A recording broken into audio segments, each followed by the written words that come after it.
What's up everybody, Super Dorks fan here for another car review. This is of course the 2015 Ford Mustang GT. Huge thanks to Jackie of New York Mustangs for driving all the way from Long Island, New York to allow me to review his Mustang here today for you guys. So about the 2015 Mustang GT, well as many of you know, I've already reviewed my EcoBoost and the V6, so now finally the GT, the top dog of the Mustang range, and it looks really mean, especially this one in black with the performance package, which has these black 19-inch wheels that look very nice. And of course the GTs are set apart from the lower Mustangs by those fangs in the grille and the larger front lip and the hood vents here, in addition to the GT badge on the back and the 5.0 badges here on the fender, and just looks really menacing. Right, for the interior of the Mustang GT, well this is the base one, it's the non-premium but still a very nice interior, very similar to the V6 that I reviewed as well. So first thing, you sit in these seats, and these are the base seats, but they're so nice.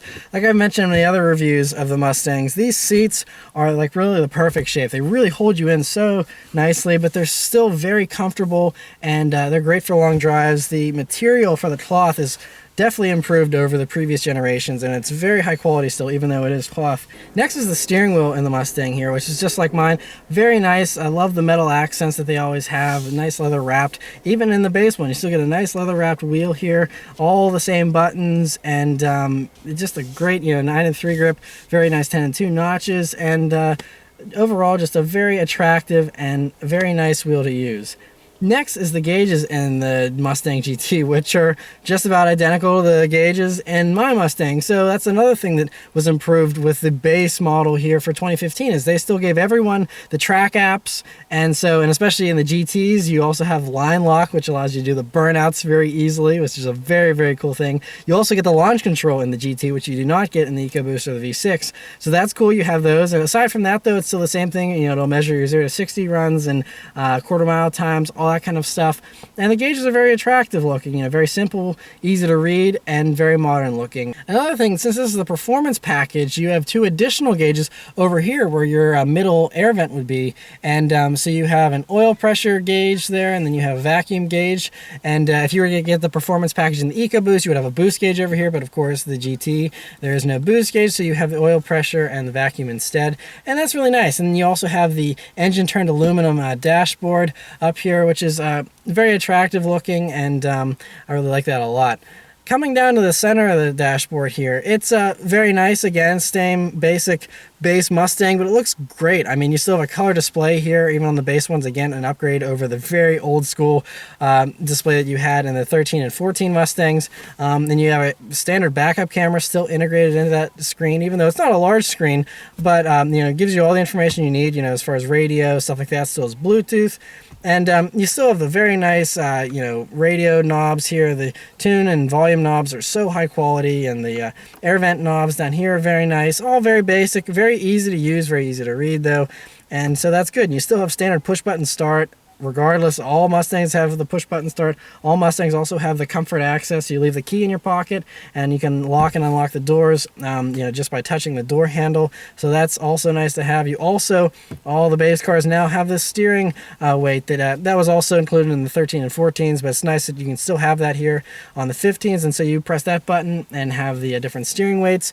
And as far as storage space goes in the Mustang here, very good. So you have little pockets here in the doors, and then you have a little cubby here right below the air vent controls, and you also have a USB jack there and a power outlet as well, which is nice. You have the 2 cup holders here, which are very good size, and they're nice that they're pushed a little bit to the right so that they don't really get in the way whenever you're shifting here, which is good to have that. And then you have the center console, which is very soft leather, very nicely padded here, even on the base ones, and so it's very nice to rest your elbow. And you have a nice and deep center console here that has another USB port, has a line-in jack, and another power outlet. So all kinds of good stuff there, and it's a good depth. You can fit lots of stuff in there as well. As far as the back seat goes, like all the other Mustangs, a little tight, especially, the headroom is definitely lacking. Anyone over, I'd say 5'9" or 5'10", probably won't be very comfortable back there, but it's okay in a pinch, and it's more usable than stuff like the BRZ or the FRS, but not exactly a spacious back seat.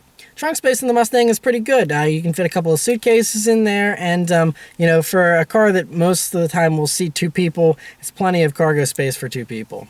All right, so start up and go for a drive. So like all the other Mustangs here, they all have this key fob, and that's all you need. You got this for a key, and it's very nice with the Mustang logo on there. And this one's in a nice little pouch here. But anyway, so you just can leave that in your pocket, and you just hit the start button. Roars to life.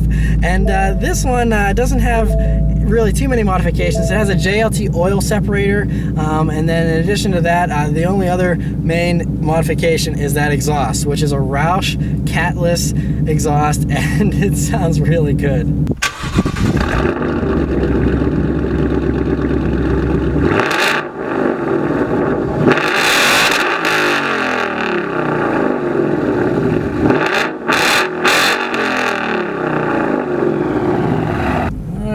Setting off in the 2015 Mustang GT.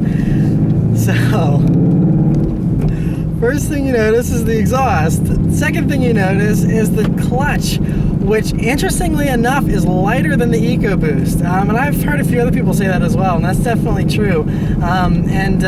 It's pretty easy to use. Of course, you can take out the clutch spring if you want a little more of a natural feel, but I mean, it's still fine even just the way it is. But driving on this bumpy park road here, one of the other things you notice right away, I do notice that, I mean, my Mustang, of course, is just, of course, not only the EcoBoost, but it doesn't have the performance package. So I have the softer springs in mine, and I can immediately notice the difference with the performance springs here in the GT. It's a little bit stiffer, but it's not harsh or jarring. I don't think it's, really uncivilized or anything, but it's definitely, you can tell it's a little bit firmer. As far as visibility goes, like all Mustangs, you have this hood that's a little bit high and pretty long, so peering over that sometimes can be a little bit tricky, but overall the visibility is very good. You can still see forward very well. Side, is very easy to see out of course, because the B-pillar is way back there, so your side view is totally uninhibited, and then rear visibility is very good with that back window. It's not too small, and so you can see out of there very easily. I mean, overall though, if you haven't driven a 2015 Mustang yet, they're so much more refined, and just especially now going over bumps and things like that, you notice the independent rear suspension just makes this car just handle a whole lot better, and even at low speeds and this kind of stuff though, it feels really smooth, and these are great cars for driving long distances and just cruising along comfortably.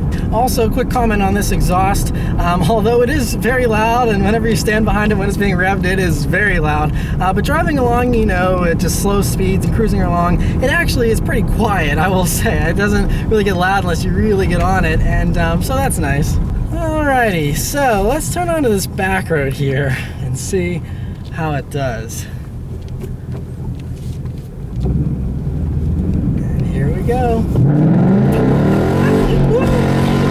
Oh man, that back end will dance!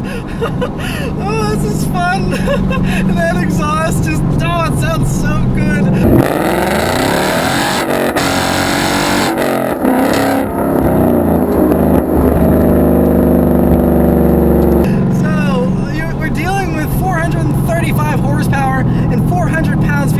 From this 5-liter V8 engine, which is just a glorious engine. This is one of the best things Ford's ever come up with. I mean, this sucker will rev to like almost 7,000 RPMs, and it's just a beautiful engine. It's one of those ones that loves to be wrung out, but has great torque down low as well, so you never feel like you're wanting for power, of course, and you shouldn't be with over 400 of each, torque and horsepower. You're definitely have plenty of power. But on this back road here, I'm just gonna leave this window down because it sounds amazing. I'm sure you guys can still hear me okay, but on this back road here, it feels very good. The steering, I always think that the 2015 Mustangs, the steering could be a little bit heavier, but it has really good feel, and it's just, it's so direct and sharp. Especially one thing that I notice is with these performance package springs is it's in the sway bars, it's definitely a lot sharper than mine, and there's a lot less flex in it, and it's a lot more pointed and sharp. Coming up this tight corner I always take, rev matching is very easy, and it handles really well. I gotta say, because this is 200 pounds heavier over the nose than the EcoBoost because of the V8, of course, but it still handles that very well and feels just about as sharp as the EcoBoost, just about as light on its feet as well. Alright, so it's a little wet right here on this part of the road, but I'm gonna see about this power again, shall we? There's a little wheel spin. Wheel spin, wheel spin. Oh man, one thing with this exhaust is you can't accelerate without everyone noticing. I mean, you wake up the dead whenever you stomp on this thing, but man, it just puts a smile on your face.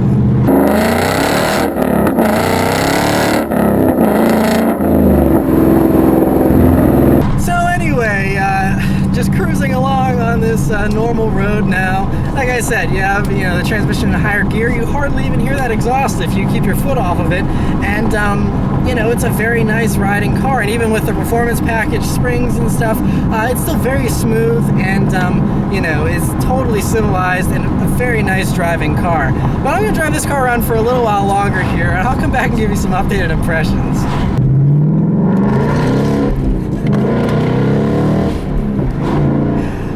So I'm driving this car around for a little while longer here. It's so much fun. So a few other things I want to mention here that I didn't talk about yet are first, the gearing in this car, which the owner of this car, he wishes it was a little bit taller because these are the 373 gears, and that's the standard gears that you get in the Performance Package GT. But he says that around town he has to shift a lot. And I haven't noticed it myself, but of course I haven't lived with it, so it's kind of hard for me to say. But I think the gearing is really nice. Of course, with this engine, with the high red line and stuff, I mean, you can just play with that power band, and it's just so much fun, especially that exhaust. It's hard to resist.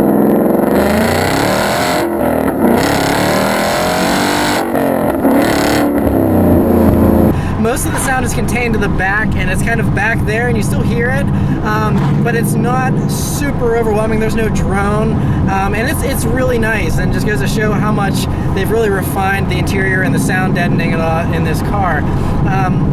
Another thing, though, not that you ever need it, but the radio in this car is pretty good for the standard radio, and I really think it's sufficient. You don't have to upgrade, although the nicer shaker sound system is a nice option to get. But this standard radio is fine, and with this exhaust, like I said, I mean, I would never listen to this radio anyway. One other thing, though, that I will mention is with the performance package, you get the Brembo brakes, which are huge, and they really stop well. That's one thing that I've noticed that's a little bit lacking on my EcoBoost. With this, it's not lacking at all. I mean, whenever you stomp on it, I mean, it grabs right at the top of the pedal there, and you really feel it. And it just stops. It's very impressive. And so overall, I mean, as long as you don't mind the slightly firmer ride of the performance package, I think it's definitely worth the money. Of course, not only do you get the huge wheels and the very huge brakes, but the handling, it's just that extra little bit sharper. It makes this feel a little more like a sports car and a little less like a pony car. Mine feels like a pony car in the handling, which is fun. It still is a very good handling car, but this just goes that little extra further and really sharpens things up nicely. And look at that exhaust. Oh, this V8. It's a wonderful thing. I can listen to that all day. I still think the Roush exhaust is probably the best sounding exhaust you can get for this car. Oh man, this is so nice. So yeah, huge thanks to the owner Jackie and Mustang of New York Instagram page. You can definitely follow them in the description if you like Mustangs, especially if you're in the New York area. He plans to start up some meets and do some cool stuff like that, so definitely give them a follow. Like I said, everything's in the description for that. But yeah, thanks for watching, guys, and let me know which of the Mustangs you would pick. I think, of course, owning an EcoBoost, I enjoy the EcoBoost, but let's be honest here, the GT is still the one to get, if for no other reason, that wonderful, wonderful sound. But of course, the power is very nice as well. Of course, like with my decision and a lot of other people, you just have to worry about fuel economy being much lower in the GT and your insurance rates being much higher having the V8. And of course, the price of the GT is a little bit more as well. But with a base one like this, it's still, even with the performance package, you're right, around $35 for the sticker, and you can even do rebates and incentives and get it below that. So I mean, for a low $30,000 car, it's one heck of a deal and really a great value for the money. And like I said, for 15, they just improved them so much that I love the 13s and 14s, but I mean, the 15 is really a no-brainer now. There's really nothing to complain about, nothing to apologize for in the interior, in the handling, in anything. It's just spectacular all around. So yeah, once again, huge thanks to Jackie again, and thanks for watching, guys. I'll see you next time. Take care.